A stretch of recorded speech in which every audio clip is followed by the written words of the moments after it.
Hello everyone, जैसा कि आपको पता है बीपीएससी एडीओ का एग्जामिनेशन डेट की घोषणा कर दी गई है। बीपीएससी एडीओ की एग्जाम जो है 3 चरणों में होगी, है ना। और 3 चरणों में जो होगी, अब देखिए बच्चे लगातार इस पे कमेंट कर रहे थे कि सर जो एग्जाम जो होनी है उसके सिलेबस के बारे में थोड़ा जिक्र कर दीजिए ना, है ना, कि सिलेबस क्या है और एग्जाम का पैटर्न क्या होगा। तो एक बार मैं इसी को लेकर बच्चों आप लोग के डिमांड पर एक बार कर देता हूं। मैं देखिए सब कुछ बता दे रहा हूं, क्या क्या होने वाला है, एग्जाम का पैटर्न क्या होने वाला है और एग्जाम कैसे होगा। ठीक है, देखिए सबसे पहला इंपॉर्टेंट बात है ना, देखिए क्या है, एग्जाम जो है 3 पेपर आपके यहां पे होंगे। पहला पेपर जो है आपका वो क्या है, सामान्य भाषा का। सामान्य भाषा में 2 भाग होंगे, एक होगा बच्चों सामान्य अंग्रेजी 30 अंक का और सामान्य हिंदी 70 अंक का। ऑब्जेक्टिव क्वेश्चन होंगे, एमसीक्यू टाइप के क्वेश्चन होंगे, ओएमआर शीट में रंगना होगा, है ना। 100 क्वेश्चन होंगे, 100 नंबर का 2 घंटा दिया जाएगा। अब सबसे इंटरेस्टिंग बात यह है कि जब फाइनल मेरिट लिस्ट बनेगी तो उसमें इसके नंबर को ऐड नहीं किया जाएगा।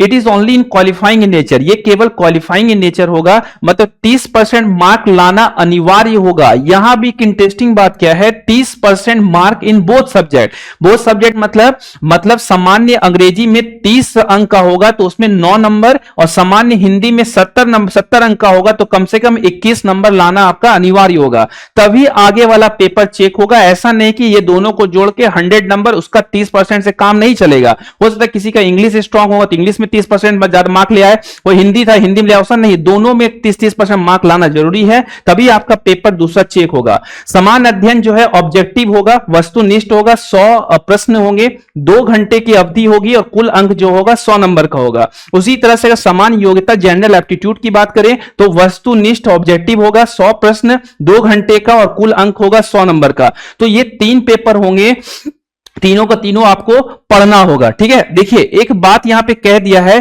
प्रत्येक प्रश्न का 1 अंक निर्धारित है तथा प्रत्येक गलत उत्तर के लिए वो 1/3 1/3 नेगेटिव मार्किंग का प्रावधान है। सामान्य भाषा के पत्र मात्र क्वालिफाइंग होंगे, जिसमें से प्रत्येक में न्यूनतम 30% अंक प्राप्त करना अनिवार्य होगा। अर्थात सामान्य अंग्रेजी एवं सामान्य हिंदी में अलग अलग न्यूनतम अंक प्राप्त होने पर ही अन्य पत्रों का मूल्यांकन किया जाएगा।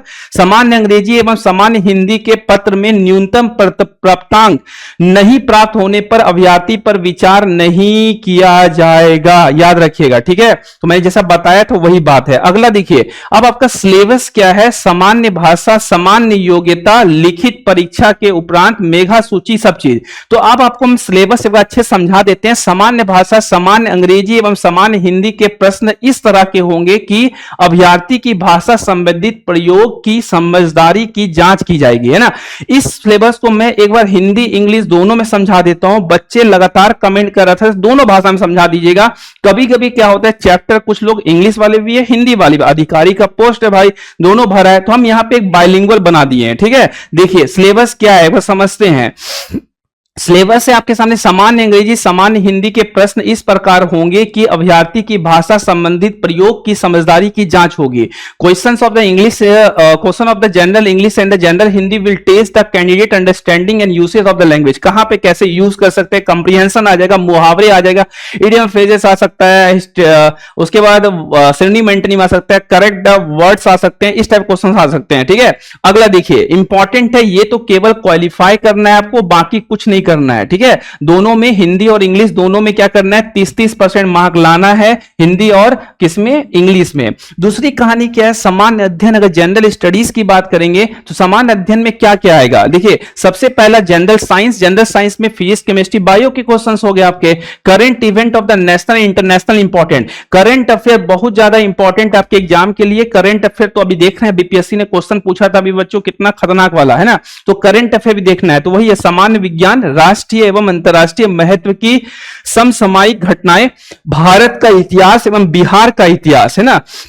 वहीं पे कह दिया history of India and Bihar, general geography, major geographical division, rivers of Bihar, Indian polity, economic changes in the Bihar economy after independence, Indian national movement and Bihar contribution, है ना। तो वही कहानी दे रहा है, सामान्य विज्ञान, राष्ट्रीय एवं अंतरराष्ट्रीय महत्व की समसामयिक घटनाएं, भारतीय इतिहास एवं बिहार का इतिहास, सामान्य भूगोल, बिहार का प्रमुख भौगोलिक प्रभाव व नदियां, है ना, इंपॉर्टेंट पढ़ना है बच्चों, नदी पढ़ के जाना है। भारत की राज्य व्यवस्थाएं एवं अर्थव्यवस्था, स्वतंत्रता के पश्चात बिहार के अर्थव्यवस्था में परिवर्तन, भारत का राष्ट्रीय आंदोलन एवं उसमें बिहार का योगदान, है ना। तो हिस्ट्री भी बिहार का देखना है, बिहार का ज्योग्राफी देखना है, बिहार के रिवर्स देखना है, प्लस इतिहास इंडिया का भी देखना है आपको, उसमें लिखा हुआ है ना, दोनों चीजें देखना है ना, भारत का इतिहास एवं बिहार का इतिहास, सामान्य भूगोल, बिहार के प्रमुख। तो जीएस का पेपर ये है, करंट अफेयर पढ़ के जाना है। सबसे पहले साइंस है, और आपको पता होगा जो साइंस की क्लास में कैरियर बिहार पे लेता भी हूं,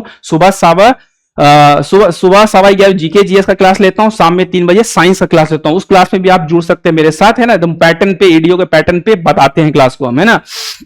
चलिए दूसरा देखिए, अगला जो है एक पेपर होगा सामान्य योग्यता, जनरल एप्टीट्यूड का। क्या होगा इसमें? संख्या पद्धति, पूर्ण संख्याओं का अभिकलन, दशमलव एवं विभिन्न संख्याओं के बीच संबंध, प्रतिशत, अनुपात एवं समानुपात, औसत, ब्याज, लाभ एवं हानि, साझेदारी, समय एवं दूरी, साधारण समीकरण, क्षेत्र मिति, स्थान कल्पना, आंकड़ों की व्याख्या, संख्या श्रेणी, तर्क शक्ति, गैर मौखिक तर्क, कूट लेखन एवं कूट व्याख्या। वही है number system, computation of the whole number, decimal and fraction, relationship between number and percentage, ratio and proportion, average, interest, profit and loss, partnership, time and distance, simple equations, mensuration, spatial visualisation, data interpretation, DI, number series, logical reasoning, non verbal reasoning, coding and decoding. तो यहां पे mainly आपका जो general aptitude का paper होगा, यह paper जो है आपका जनरल एप्टीट्यूड का, यह पेपर जो है आपका में दोनों होगा, रीजनिंग भी होगा, मैथ भी होगा, है ना। और एक बात और बता देता हूं कि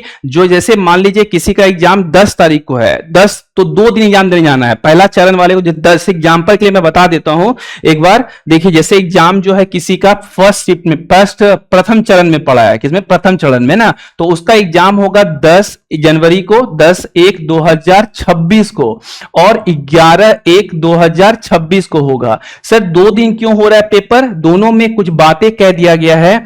एक पेपर जो होगा आपका एक ही दिन में, है ना, इस दिन में 2 पेपर होगा। फर्स्ट जो पेपर होगा उसका वो होगा आपका जीएस का, वही जनरल स्टडीज का पेपर, और सेकंड पेपर जो होगा आपका उसी दिन, है ना बच्चों, उसी दिन जो पेपर होगा ये होगा 10 से 12 के बीच में, और ये होगा 2 से 4 के बीच में, है ना, पीएम, है ना, 4 पीएम। ये भी बच्चों 10 से सुबह 10 एएम से लेके 12 पीएम के बीच में, है ना।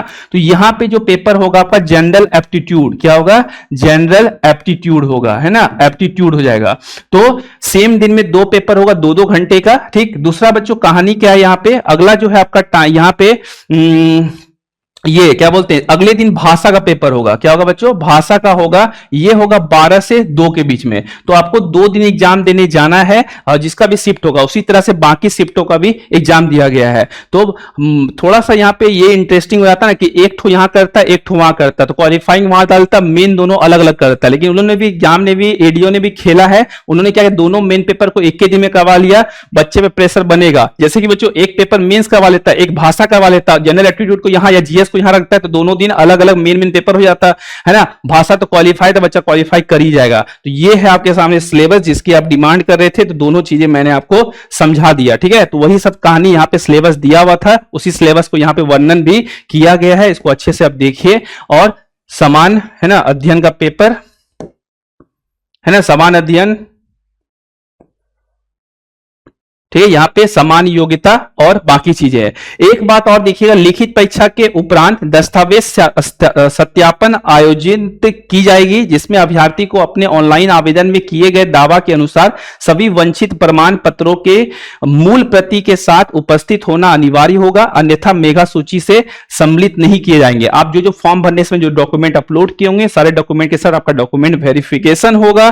डॉक्यूमेंट वेरिफिकेशन होने के बाद क्या होगा, मेगा सूची बनेगी। लिखित परीक्षा में प्राप्त अंकों के आधार पर आयोजित अंतिम चरण हेतु मेगा सूची तैयार की जाएगी। लिखित परीक्षा में प्राप्तांक सामान्य होने की स्थिति में समान अध्ययन विषय और प्राप्तांक के अनुसार मेगा क्रम निर्धारित होगी। लिखित परीक्षा एवं समान अध्ययन विषय में भी प्राप्तांक सामान्य होने की स्थिति में उम्र तथा उम्र में सामान्य होने पर देवनागरी लिपि में वर्णमाला के अनुसार नाम वाले उम्मीदवार को वरीयता दी जाएगी। पहले बच्चों क्या होता है, दोनों अगर मान लीजिए सेम नंबर कोई लाता है तो उसमें पहले डेट ऑफ बर्थ को देखा लिखा जाता था। अब क्या होगा, डेट ऑफ बर्थ को नहीं देख के अब यहाँ पे कहा रहा है कि हम डेट ऑफ बर्थ नहीं, वर्णमाला के हिसाब से जिसका नाम पहले होगा उसको मिलेगा। ठीक है, इस विज्ञापन वही सब बात कहानी दिया गया है। और यहीं पे एक लाइन और जोड़ दिए हम, देख लीजिए इसको, है ना।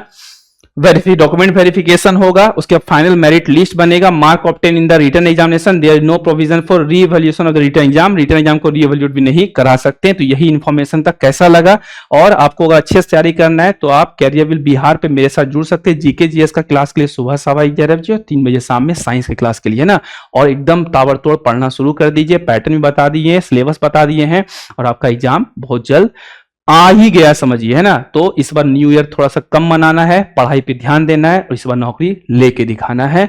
अगर आपका ये सपना है नौकरी लेना, तो जरूर कमेंट बताइए, यस सर हम इस बार नौकरी लेके दिखाएंगे।